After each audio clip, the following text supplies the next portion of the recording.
All right, I'm back. Can you see me? I'm back Yep. clear to you. All right, Mm-hmm. cool. Hold on a second. Let me How about do you think? check Rusher? this thing real quick. I believe we live. We are live. I just want to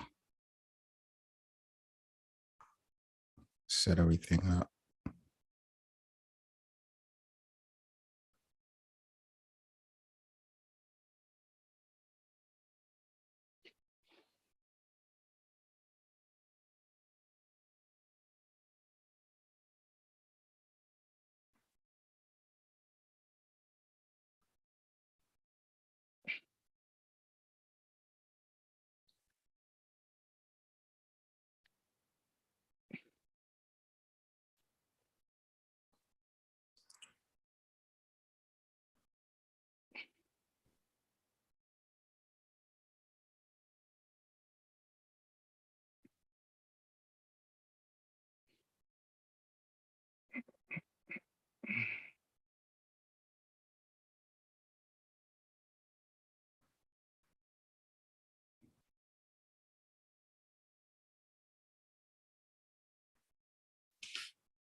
All right, bet.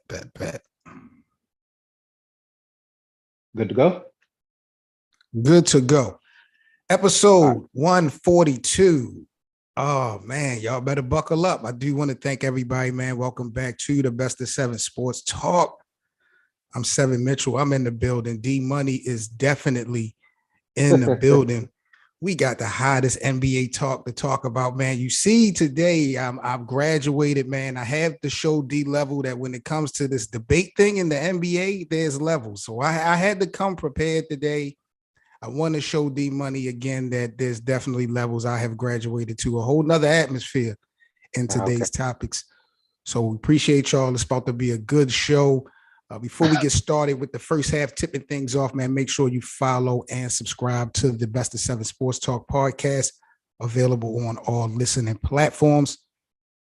D Money, what's happening, my G? Nothing much, G. Had to take up some time, let's get this thing going, man. A lot Let's of get lot it, of man. lot of weird things going in the NBA, things I don't really want to talk about, but let's go ahead and get into it. Let's get into it, man. Let's start off, man. Let's tip things off with the first topic of the first half of the show. So Russell Westbrook and LeBron James and Anthony Davis allegedly was on a phone call over the weekend or sometime last week, reportedly, and they have come to the conclusion that they're going to do everything it takes to make things work. Do you believe that phone conversation? Because Russell Westbrook and LeBron was both spotted at a summer league game, and they both sat on different sides of the court, never interacted the whole time they were there. Russell just got rid of his agent, who he had as after 14 seasons. Do you think this is a bunch of BS when we talking about LeBron, Westbrook, and AD keeping everything, together, doing whatever it takes to stick? Or do you think Westbrook really wants out of LA? All right, so let me start with the conversation first. You remember that show? You remember that movie we used to grow up with, Pinocchio back in the day? You remember the cricket? You know what I'm saying? When he used to Absolutely. sing, he'd be like, "When you wish upon a star, there's no difference who you Who are." you That's what, are. yeah, yeah. That's what I think about y'all, man. Because y'all stay wishing, bro. I don't understand why we have to go through this Because see, my again. Lakers got so much potential, bro. We're talking about having one, maybe the GOAT, the greatest of all time, still playing at an elite level. We're talking about having Anthony Davis, who, when healthy, has shown that he's a top 5 player. So that's why it's always high expectations. And then again, we're the LA Lakers. So Russell Okay, Westbrook, so and former MVP, why not have Russ, expectations? Russ still not taking accountability, bro. You firing your agent after 14 seasons, bro. That at some point, you gotta realize it might be me. You know what I'm saying? As a man.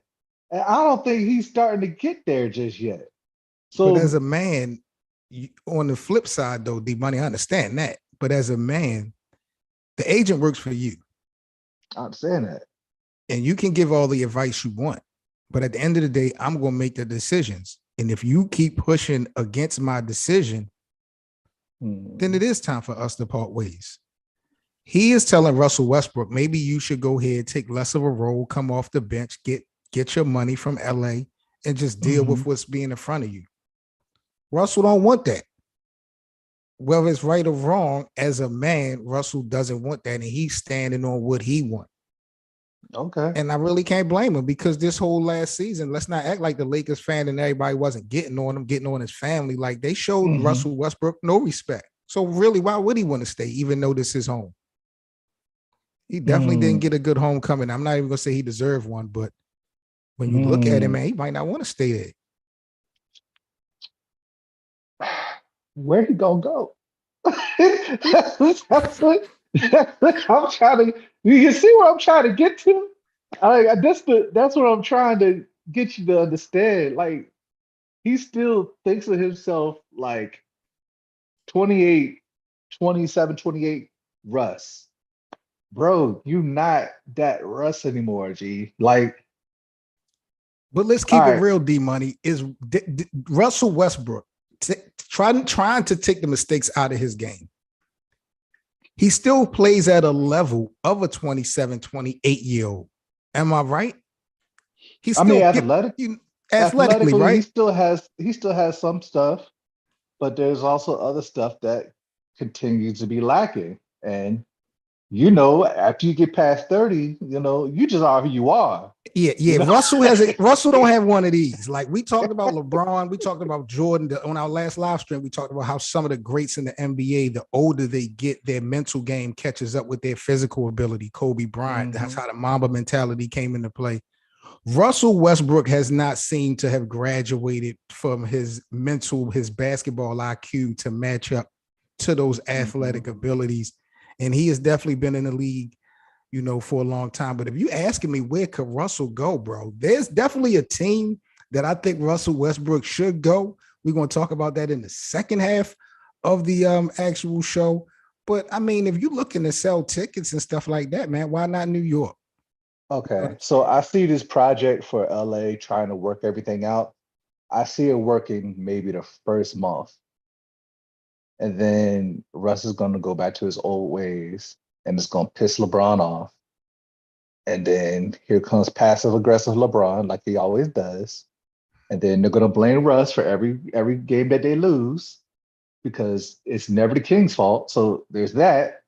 And I think Russ gets traded by midseason. Let me ask you a question, because I know you're one of the biggest LeBron haters that I have up here on the show. Hater.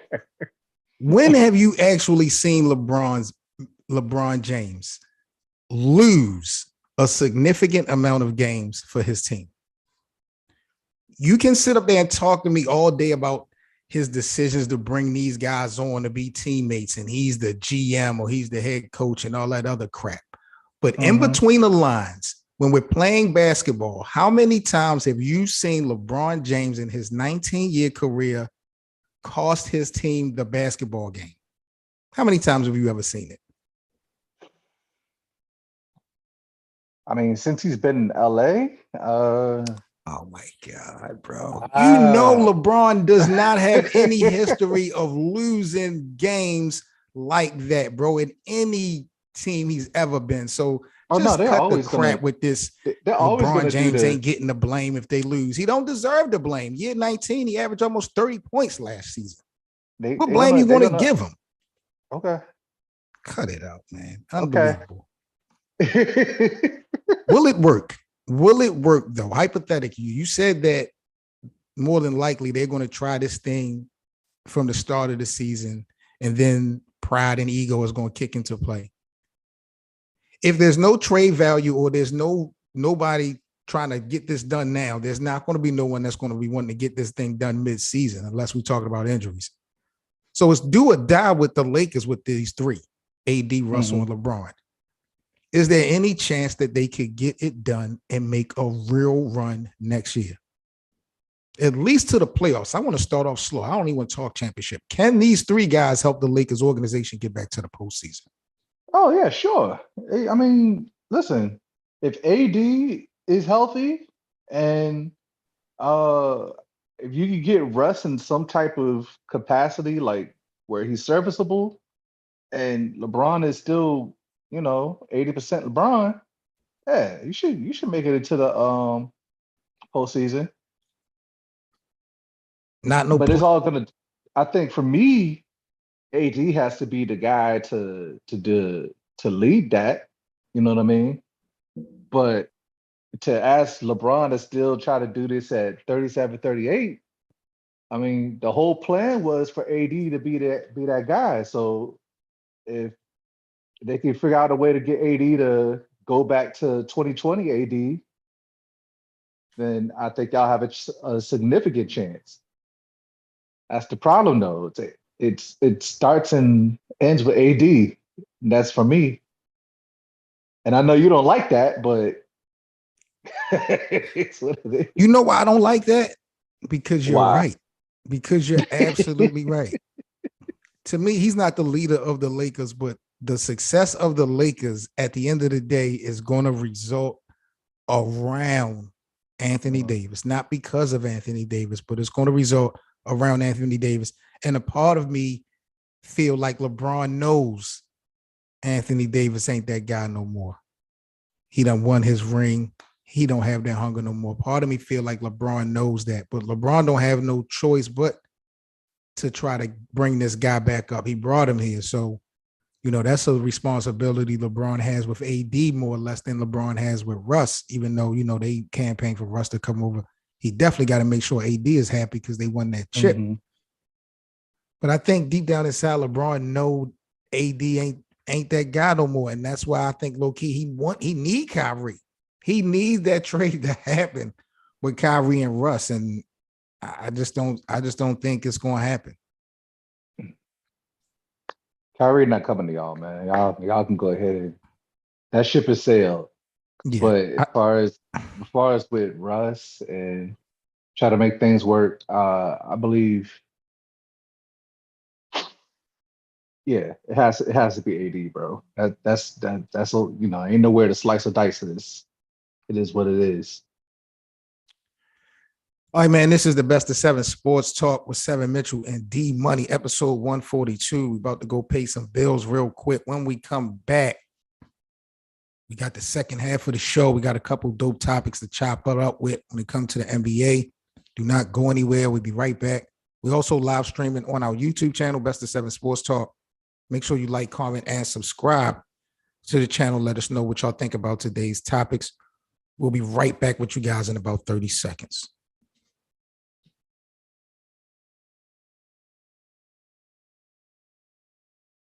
Hey, dog. Yeah. I looked up that Charles Barkley thing we're gonna talk about later.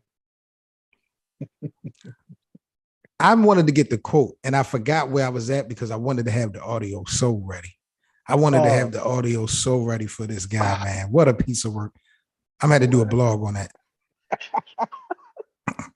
I'm going to have to do a blog on that. Oh, pause. All right, man. We are back to the best of seven sports talk. Seven Mitchell, D Money in the building, man. Episode 142. Yes, sir. So to all the NBA fans and everyone in the NBA community, man, once again, a quick reminder, just make sure you guys follow and subscribe to the best of seven sports talk. Available on all your favorite listening platforms, Spotify, Apple Podcasts, everywhere you like to listen to your favorite podcast. We are rocking and rolling. Definitely appreciate your support. We do have the merchandise available. And if you want to catch us on social media, links will be in the description box. About to get into the second half of today's show. D Money, we just kind of got off of Russell Westbrook. And before we get into the second half topic, I do want to have not so much some trivia with you real quick, but just a stat that kind of blew my mind. So the most 10 assist games by active players, Chris Paul is number one, right? With 552 games of 10 plus assists. Yeah. Guess who's number two?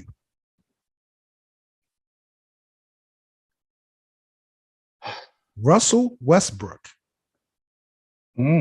at 380 Russell Westbrook, when it comes to most 10 assist games, has more than Rajon Rondo, who we always credit as being a floor general, great basketball IQ. LeBron James, he has more 10 assist games than LeBron, almost 100 more than LeBron. And John Wall came in fifth with 270. That's pretty impressive because John Wall been hurt so much. But Chris Paul is the essential point guard. He's running away with this at 552. But Russ at 380 in front of Rajon and LeBron. Should that stat put a little bit of respect on his name when we talk about being a leader, floor general? I mean, he went 4 years averaging a triple-double. You know what I'm saying? So juking the stats. Juking the stats. I would hope so. You know what I'm saying? Like Russell out here cheating, yo. Yeah. I used to watch him, bro. I used to watch him when he was getting the MVPs, man. And I know you've seen it. He used to take the rebound from his own teammates, bro, just to make sure that he hit that stat line, yo. He used to, bro. Russell was a piece of work. He would steal a ball from his own players if he could, bro, just to get the numbers, bro. That nigga is terrible, bro. Well, according to the coach, that's my team. So according to the coach at the time, they said it felt like, if Russ were to get the ball off the rebound, he could dictate the pace of the game and dictate the pace of offense because he already has the ball. He could just go ahead and shoot down to the other side of the court. But my problem with that is, I mean, he'll run back and forth until he pretty much dead legs in the fourth quarter. So it's like, what do you want? Unbelievable, bro. But I didn't, when you look at it, when I looked at the numbers, I'm like, damn, man, Russell has been dishing that ball out a lot more than Rondo and LeBron. But then when you put it in perspective about juking those stats those seasons with them MVP and them triple doubles, he better have it. This is why I say you have to watch the games more than just the stats, because how are you getting these assists? And are these in the flow of the game? Are these like not so much cherry pickers, but it's easy to go and you drive to the goal line, and then you pass it off to the big man, and all he has to do is go up. You know what I mean? He does that a lot, or he'll try to drive to the basket, then try to pass it out to the 3-point line, hope and pray somebody makes it, because for God, there was no shooters in OKC for a long time, but he loved when Paul George is there, because that was his saving grace right there. So Russ has more points, rebounds, assists, steals, blocks all time than Steph Curry. Yeah. It's just again, and I think you just really hit it on the head. And I'm going to use that mantra moving forward. Like, you have to watch the game. It's the eye test. Yeah. Because every time I'm looking at numbers from Russ, I'm like, yo, what are these people talking about when it comes to disrespecting this guy? But every time you literally watching this guy play basketball, he gets midair and then makes the decision on what he's going to do, like constantly. Like, it's just, it's crazy. But salute to Russell Westbrook. It's not like he's seeing the floor. He's more so everything is reactionary. So I wouldn't say it's necessary like a floor general, but he's literally a shooting guard playing point guard. So in other news in the NBA, listen to what John Wall had to say. John Wall, newly acquired for the Clippers. Mm-hmm. John Wall was asked about the battle of LA between the Clippers and the Lakers. John Wall says battle, whatever they call it. I think the Clippers haven't lost in the last 8 times, if I'm not mistaken. We know who they have over there, and we know who we are on our side. What do you think about John? What do you think about John Wall sticking his chest out for a team he hasn't yet played for, sticking his nose in some business that he hasn't actually been a part of yet? Can he play a game? Can Kawhi play a game? Can they play games together? Oh man, yo. John, bro, I'm not doing this, bro. This is the same John that pretty much robbed the Washington Wizards for years. Him always being hurt, but he sure got his money. Come on, bro. What are we doing here, man? What are we doing here? Speaking And I of money, understand try to stick up for your team, but come on, bro.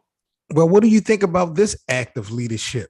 James Harden, he opted to take less money to stay in Philly. According to James Harden, he says, I told Daryl Morey to improve the roster, sign who we need to sign, and give me whatever is left over.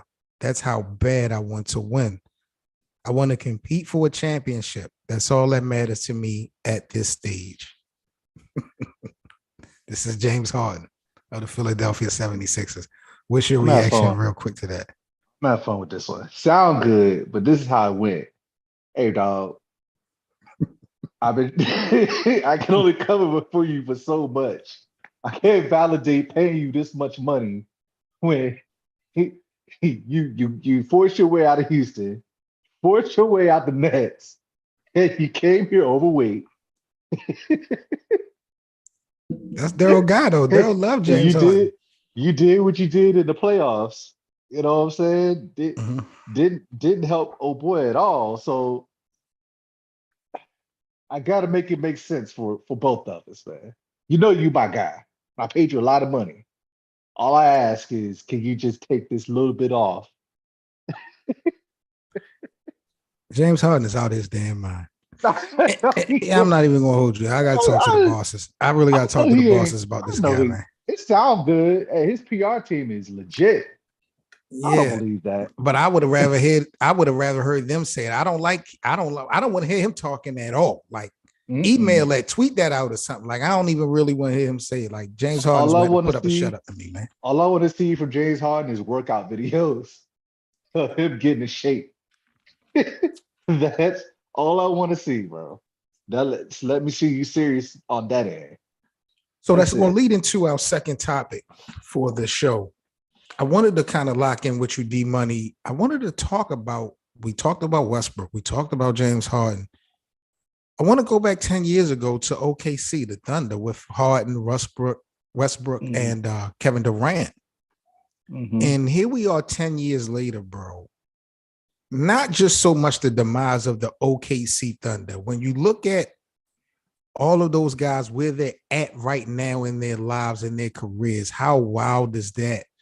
When you look at Kevin Durant, you know, his situation, do you think he's going to stay in Brooklyn? Do you see him getting traded at all, maybe to Phoenix? There's even talks that Washington, his hometown, has now gotten into the act of trying to get I KD. would I would love to see him go to the Wizards, but I just seriously doubt that's gonna happen. It doesn't make For sense. why not? Uh, the Nets want absolutely too much. I mean, he's 34. I mean, he's still top three player. I get it. But for what the Nets want, and they're not willing to settle, they want that the worst thing I told you, the worst thing that could have happened was the Rudy Gobert trade. When they saw the Rudy Gobert trade, they was like, well, if Rudy got this, what can we get for Kevin Durant? We could surely get at least, and then uh the Donovan Mitchell trade that almost happened with the Knicks. And you seen what they were offering. They was offering like what, 6 picks Right. and like what, 4 or 5 players? And it's like, okay, so what are you gonna get for KD? You're gonna have to ship out the whole franchise just to get KD. So at least that's what the Nets is wanting. It's just a piece. It's a piece that I don't think Kevin Durant would care. The people are saying that Kevin Durant wants to go to a stacked team or a team that's right on the cusp of winning the championship. I don't honestly 100% believe that to be the case. If he know that he could pull something off special, I think he's willing to still grind. He's not in his last days, but he needs Bradley Beal to help build that culture in Mm-hmm. Washington. And like you said, ain't no way in the world Brooklyn is going to not ask for Bradley Beal in the trade for Kevin Durant. Mm-mm. Forget all those other pieces, Porzingis and all those other guys. You have Kevin Durant and Bradley, because Bradley Beal just signed an extension for what, 4 or 5 years with Washington. Mm-hmm. And KD's contract, he's signed for another 4 years, I think. So if that deal was to get done, that means you got about 3 to 4 years with Kevin Durant and Bradley Beal to make something happen in Washington. And DC, Chocolate City, I really think they could bring some other guys. Some people will probably want to come to play with them for a year or two. Yeah, that would be dope. But That would be dope, but Brooklyn ain't going to allow that. nah. They're not going I to allow see. that Honestly, I see Kyrie and Kevin Durant playing another year together. in I Brooklyn. see that. Yep.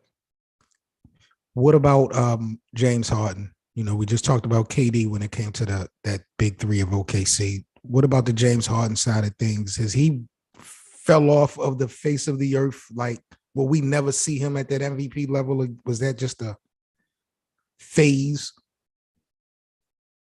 I think it's a mixture of the benefits of being in that offense that coach runs, and even though he was still doing well, but I forgot his name. Um, the coach before, the one that's he used to play for the Boston Celtics. Man, what is his name? Danny Ainge? Um, no, not Danny Ainge. He was a power forward. I can't call his name to save my life. Um, but when he was playing for him, he was productive, but he got way more productive once the coach that used to coach Steve Nash came in and brought that point guard friendly offense to Houston, and that was like the best you've seen of James Harden. But I think he only can do what he can in that system. I don't think uh even even when they was with Brooklyn for the first year, they still had the coach that was advisor to Steve Nash. Right. And then once he had left, you saw he started kind of not rocking with Steve Nash like that by himself. So unless it's like a perfect situation for James Harden, that's going to be the only way I could see him trying to produce. So And I don't think James Harden loves basketball as much as people think he loves basketball. I think he loves the lifestyle of it. I think what made James Harden so dangerous at a point, everyone else gravitated on real quick. Like that Mm-hmm. step back move that he had just seemed to be unstoppable. And it looked to be a game changer for him only, especially when you implement all the foul calls he was getting. But then you Mm-hmm. start to see so many other players uh, do the step back shot from all over Mm-hmm. the court. So it gave it less of an impact of a signature move for James Harden because everyone was doing it. Then when they changed the rules and he wasn't getting as many calls, you know, he couldn't play that acting role on the court of being fouled and flopping and all that. He got exposed. Mm-hmm. He got exposed. And there was another couple guys like Trae Young. You see Trae Young, the numbers that he put up before this rule change happened. And, you know, he picked it up a little bit, but those guys got exposed after that rule change. And I just don't think that James Harden, the best thing that he brought to the game, we're seeing a lot of people doing it. Mm-hmm. And athletically, bro, these young guys are just surpassing him. Yeah. You know what I'm saying? So he's going to have to continue to really mold mentally if he's going to be that star for a long time in the NBA. And I Not really don't see that right now. You know what I'm and saying? not to mention being a defender too. You know what I mean? Yeah. There's still that. And then, I mean, it's just certain things that it's just been too many instances with James Harden where you just see his heart get snatched and he pretty much just shuts down, you know? So it's like I don't know to really, what you want me to, expect from him. You know what I'm saying? I've seen the same thing since he was in the finals with OKC. We saw a glimpse of it when he got shut down by Mario Chalmers and he just disappeared. He always has these little stymies where he just disappears. And I don't know what it is, but when the pressure is on, the lights is the brightest, I don't know.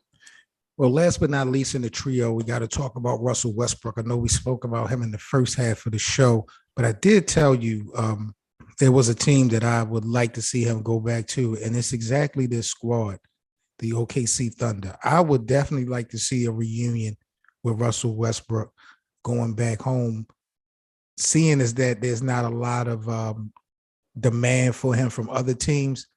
But I will say this, because I know you're going to definitely go there. Westbrook will be a horrific fit for those young guys that OKC is trying to mold and bring up. He's one that doesn't take accountability, like you said. So why would you want to bring someone in that's not willing to take accountability, this, that, and the third, around your young core that you're trying to build? So for a feel-good story, I would like to see him go back to OKC, but I don't think OKC would do that. Nah, you can't. Yeah, they have a good nucleus as of right now. I don't see them bringing somebody like him to open that up, especially being the type of vet that he is. I don't see how he makes those players better. You know what I'm saying? So it is what it is at that point. I think that ship has sailed. Everything they could do for Russ, they did. You know what I'm saying? And vice versa. He stuck around with them when KD mhm, left. Russell could have left. Russ stuck it out, got him to the playoffs, got the mhm. MVP. Well, let me ask you though, D Money, if OKC would have stayed together, Harden, Westbrook, and Kevin Durant, would they have won a title by now together? I think the coaching change for Scott Brooks happened a little bit too late. I think that should have happened earlier with Scott Brooks because um, he clearly had a ceiling, and I guess the guy was just being too cheap to kind of deal with it or try to that loyalty thing. But no, I think they stayed with Scott Brooks a little bit too long. So by the time they got um my man Bill Donovan there, Billy Donovan, I think it was already kind of too late. You know what I'm saying? These guys are already kind of in their primes, matured, and they made it. They always in the playoffs. When he got there, he got them all the way to. He coached it behind off. He got them all the way to where they needed to get to. But it's just like I said with When you Russ, look at man. it in hindsight, we're talking about a 10-year sample size. And if Mhm, those guys would have stayed together, now, granted, I don't agree that you still would have got MVP seasons out of Durant, Westbrook, and Harden. I don't think that would have happened if they would have stayed together from then until now. One of them, maybe two of them may have gotten an MVP. I would probably say one of them. I don't think all three would have had MVP seasons. But when I look at it, if they would have stuck together, so they would have had to overcome what the Miami Heat with LeBron or Golden State, but Golden State was partially dominant because of Kevin Durant coming. So mhm. if OKC would have remained the same, I will say this: if James they Harden might is have still been there, the most dominant ball club in the if last James Harden, decade. if James Harden does stay there, I will say that with him controlling the ball and him being the true point guard, and then having to sell Russ on being kind of that shooting guard or that combo guard, I think it does ended up working out. You know what I mean? I think it ends up being they have a the type of nucleus that can probably get about 2 or 3 rings. But I mean, hindsight 2020. My guy Anthony, he said that the OKC Thunder, they were pretty loaded. They had Serge Ibaka. They definitely had a young, nice core. They just didn't give it enough time to grow. And then I'm gonna be real, bro. At that time, it was LeBron's world. It was LeBron James. That was LeBron's first championship. Mm-hmm. So, people, that thing was long overdue, year 9 for him. So it just was bad timing for those guys. But I And think then if they would have stuck together, they'd have won one. you got to think small market team. They didn't want to pay the luxury tax for Harden, and I know he probably kicks himself for being cheap. But I mean, it is what it is. You know what I mean? So a lot of narratives were set after they won that. They lost that championship. So I can see how things kind of went awry. So it is what it is. All right, people, it is overtime. We're about to get into our last subject before we get up out of here on the Best of 7 Sports Talk. Episode 142 is almost in the bag. Our overtime subject, we are going to tap into Mr. Charles Barkley. Do you have the quote, or do you recall exactly what he said? Because I don't want to be out of context. I don't want to say it. I know Charles Barkley was taking up for trannies, and he was talking about if anybody got a problem with transsexuals, F them, and yeah, he said, "I love y'all." He said, "Gay people, trans, I love y'all." He said, "If anybody got a problem with y'all, F them." Yeah, that was pretty much the gist of it. He just saying how, it's I his gotta support. talk. I That gotta was his way talk to to. support them. I gotta talk to the bosses, bro. The LGBT community, y'all do not want Charles Barkley as a representative. Y'all don't need that love. Y'all don't need that love. That guy is so wishy-washy. How did this conversation even start? Like, Yeah, I don't. I think he might have been drunk. I think he was. was this at a banquet? Was he at a gay bar? Like, what? How did the does it has anything to do with the NBA? I'm trying to figure out. I really got to talk to the bosses about this. Does anyone know how the thing started with Charles Barkley and the transsexual talk? Nasty word. But hey, listen, no shade toward the LGBT. We love this channel. We don't want no No, smoke this this yeah, way. this it has nothing at all to do with I'll the just put gay a disclaimer. community at all.